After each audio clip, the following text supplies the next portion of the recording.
শুক্রবার কমলপুর থানার জটিকা অভিযানে উদ্ধার 50,000 ইয়াবা ট্যাবলেট। পাশাপাশি অভিযানে পুলিশ ইয়াবা ট্যাবলেট পাচারের অভিযোগে এক নেশা পাচারকারীকে গ্রেফতার করতে সক্ষম হয়।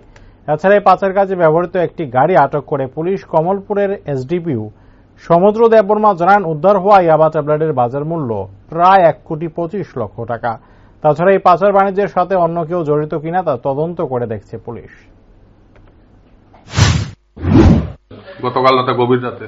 গতকাল মধ্যরাত্রে আমাদের কমলপুর থানা আন্ডার কমলপুর সাব ডিভিশনের কাছে একটা সিক্রেট ইনফরমেশন আসে এবং সেই ইনফরমেশনের ভিত্তিতে আমাদের কমলপুর থানা একটি রেড করে আর একটি গাড়িকে আটক করে। ওই গাড়ির থেকে টোটাল 50,000 ইয়াবা ট্যাবলেটস, যার বাজার মূল্য অ্যাপ্রক্সিমেটলি 1.25 CR এর মতো হবে, কোটি টাকা উদ্ধার করে এবং একজন আসামিকেও আটক করতে সক্ষম হয়। তার সাথে কি কোনো গাড়ি টাড়ি ছিল? গাড়ি একটি মারুতি ব্রেজা, সাদা রঙের ব্রেজাও ছিল এবং একজন আসামিকেও আমরা আটক করতে সক্ষম হই। এর পিছিয়ে কি অন্য কেউ রয়েছে সেটা তো তদন্তে আসবে।